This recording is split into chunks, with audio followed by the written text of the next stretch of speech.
ओम श्री गणेशाय नमः। ओम श्री महागणाधिपतये नमः। ओम श्री विघ्नेश्वराय नमः।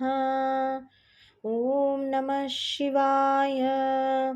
विभिन्न पुष्पों, अन्नों तथा जलादि की धाराओं से शिवजी की पूजा का महत्व।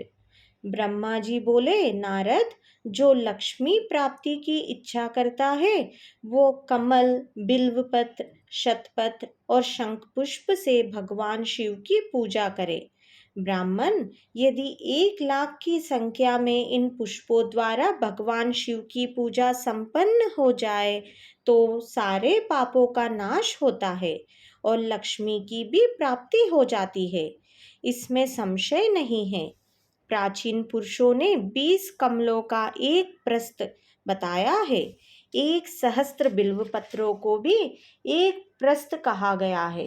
1,000 शतपत्र से आधे प्रस्थ की परिभाषा की गई है।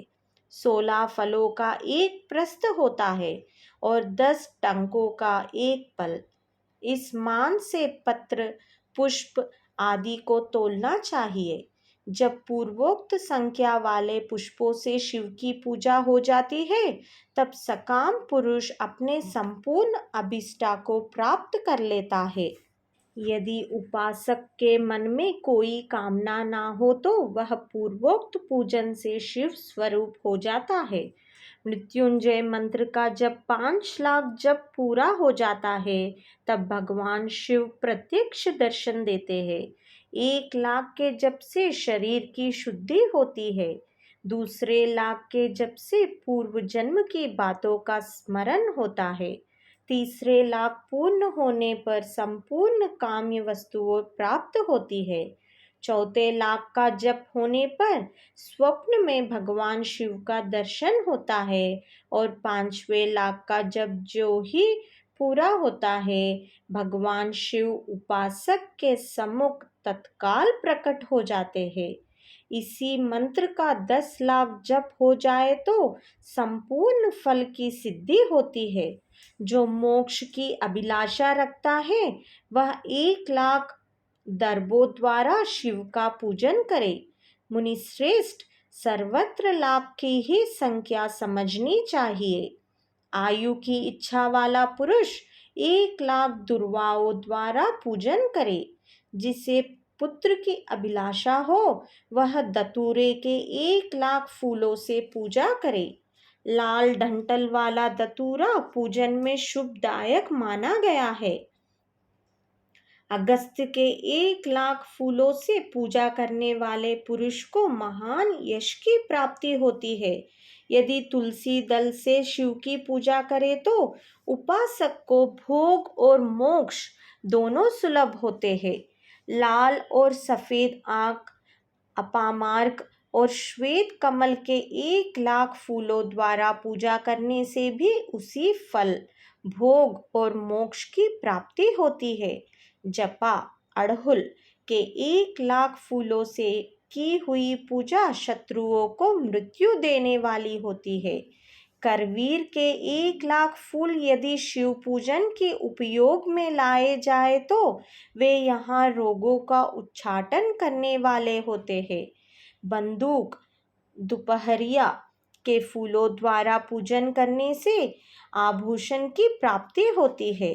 चमेली से शिव की पूजा करके मनुष्य वाहनों को उपलब्ध करता है, इसमें संशय नहीं है। अलसी के फूलों से महादेव जी का पूजन करने वाला पुरुष भगवान विष्णु को प्रिय होता है। शमी पत्र से पूजा करके मनुष्य मोक्ष प्राप्त कर लेता है। बेला के फूल चढ़ाने पर भगवान शिव अत्यंत शुभ लक्षण पत्नी प्रदान करते हैं। जूही के फूलों से पूजा की जाए तो घर में कभी अन्न की कमी नहीं होती। कनेर के फूलों से पूजा करने पर मनुष्यों को वस्त्र की प्राप्ति होती है। सेदुआरिया शेफालिका का फूलों से शिव का पूजन किया जाए तो मन निर्मल होता है। 1,00,000 बिल्व पत्र चढ़ाने पर मनुष्य अपनी सारी काम्य वस्तुएं प्राप्त कर लेता है। श्रृंगार हार, हर श्रृंगार के फूलों से पूजा करने पर सुख संपत्ति की वृद्धि होती है। वर्तमान ऋतु में पैदा होने वाले फूल यदि शिव की सेवा में समर्पित किए जाए तो वे मोक्ष देने वाले होते हैं, इसमें संशय नहीं है। राई के फूल शत्रुओं को मृत्यु प्रदान करने वाले होते हैं। इन फूलों को 1-1 लाख की संख्या में शिव के ऊपर चढ़ाया जाए तो भगवान शिव प्रचुर फल प्रदान करते हैं। चंपा और केवड़े को छोड़कर शेष सभी फूल भगवान शिव को चढ़ाए जा सकते हैं। विप्रवर, महादेव जी के ऊपर चावल चढ़ाने से मनुष्यों की लक्ष्मी बढ़ती है। ये चावल अखंडित होने चाहिए और इन्हें उत्तम भक्ति भाव से शिव के ऊपर चढ़ाना चाहिए। रुद्र प्रदान मंत्र से पूजा करके भगवान शिव के ऊपर बहुत सुंदर वस्त्र चढ़ाए और उसी पर चावल रखकर समर्पित करे तो उत्तम है। भगवान शिव के ऊपर गंध, पुष्प आदि के साथ एक श्रीफल चढ़ाकर धूप आदि निवेदन करे तो पूजा का पूरा फल प्राप्त होता है। वहाँ शिव के समीप 12 ब्राह्मणों को भोजन कराए। इससे मंत्र पूर्वक सांगोपांग लक्ष्य पूजा संपन्न होती है। जहाँ 100 मंत्र जपने की विधि हो वहाँ 108 मंत्र जपने का विधान किया गया है। तिलों द्वारा शिवजी को 1 लाख आहुतियाँ दी जाए अथवा 1 लाख तिलों से शिव की पूजा की जाए तो वह बड़े बड़े पातकों का नाश करने वाली होती है। जौ द्वारा की हुई शिव की पूजा स्वर्गीय सुख की वृद्धि करने वाली है, ऐसा ऋषियों का कथन है। गेहूं के बने हुए पकवान से ही शंकर जी की पूजा निश्चय ही बहुत उत्तम मानी गई है। यदि उससे लाख बार पूजा हो तो उससे संतान की वृद्धि होती है। यदि मूंग से पूजा की जाए तो भगवान शिव सुख प्रदान करते हैं। प्रियंगु कंगनी द्वारा सर्वोध्यक्ष परमात्मा शिव का पूजन करने मात्र से उपासक के धर्म, अर्थ और काम भोग की वृद्धि होती है तथा वह पूजा समस्त सुखों को देने वाली होती है। अरहर के पत्तों से श्रृंगार करके भगवान शिव की पूजा करें। यह पूजा नाना प्रकार के सुखों और संपूर्ण फलों को देने वाली है। मुनि श्रेष्ठ, अब फूलों की लक्ष्य संख्या का तौल बताया जा रहा है, प्रसन्नता पूर्वक सुनो। सूक्ष्म मान का प्रदर्शन करने वाले व्यास जी ने एक प्रस्त शंख पुष्पों को 1 लाख बताया है। 11 प्रस्त चमेली के फूल हो तो वही 1 लाख फूलों का मान कहा गया है। जूही के 1 लाख फूलों का भी वही मान है। राई के 1 लाख फूलों का मान 5.5 प्रस्त है। उपासक को चाहिए कि वह निष्काम होकर मोक्ष के लिए भगवान शिव की पूजा करे। भक्ति भाव से विधि पूर्वक शिव की पूजा करके भक्तों को पीछे जलधारा समर्पित करनी चाहिए। ज्वर में जो मनुष्य प्रलाप करने लगता है उसकी शांति के लिए जलधारा शुभकारक बताई गई है। शतरुद्रीय मंत्र से, रुद्री के 11 पाठों से, रुद्र मंत्रों के जप से, पुरुष सूक्त से, चह ऋचा वाले रुद्र सूक्त से, महामृत्युंजय मंत्र से, गायत्री मंत्र से अथवा शिव के शास्त्रोक्त नामों के आदि में प्रणव और अंत में नमः पद जोड़कर बने हुए मंत्रों द्वारा जलधारा आदि अर्पित करनी चाहिए। सुख और संतान की वृद्धि के लिए जलधारा द्वारा पूजन उत्तम बताया गया है। उत्तम भस्म धारण करके उपासक को प्रेम पूर्वक नाना प्रकार के शुभ एवं दिव्य द्रव्यों द्वारा शिव की पूजा करनी चाहिए और शिव पर उनके सहस्त्र नाम मंत्रों से घी की धारा चढ़ानी चाहिए।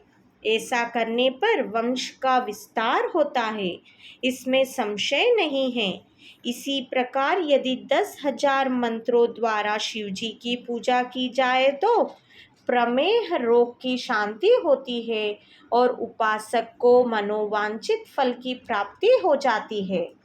यदि कोई नपुंसकता को प्राप्त हो तो वह घी से शिव की भली भांति पूजा करे तथा ब्राह्मणों को भोजन कराए। साथ ही उसके लिए मुनीश्वरों ने प्राजापत्य व्रत का भी विधान किया है। यदि बुद्धि जड़ हो जाए तो उस अवस्था में पूजक को केवल शक्कर मिश्रित दुग्ध की धारा चढ़ानी चाहिए। ऐसा करने पर उसे बृहस्पति के समान उत्तम बुद्धि प्राप्त हो जाती है। जब तक 10,000 मंत्रों का जप पूरा ना हो जाए तब तक पूर्वोक्त दुग्ध धारा द्वारा भगवान शिव का उत्कृष्ट पूजन चालू रखना चाहिए। जब तन मन में अकारण ही उच्चाटन होने लगे, जी उछट जाए, कहीं भी प्रेम ना रहे, दुख बढ़ जाए और अपने घर में सदा कलह रहने लगे, तब पूर्वोक्त रूप से दूध की धारा चढ़ाने से सारा दुख नष्ट हो जाता है। सुवासित तेल से पूजा करने पर भोगों की वृद्धि होती है। यदि मधु से शिव की पूजा की जाए तो राज यक्ष्मा का रोग दूर हो जाता है। यदि शिव पर ईख के रस की धारा चढ़ाए जाए तो वह भी संपूर्ण आनंद की प्राप्ति कराने वाली होती है। गंगा जल की धारा तो भोग और मोक्ष दोनों फलों को देने वाली है। ये सब जो धाराएं बताई गई है, इन सबको महामृत्युंजय मंत्र से चढ़ाना चाहिए। उसमें भी उक्त मंत्र का विधानतः 10,000 जप करना चाहिए और 11 ब्राह्मणों को भोजन कराना चाहिए। ओम नमः शिवाय, ओम नमः शिवाय, ओम नमः शिवाय। हर हर महादेव शंभो शंकर।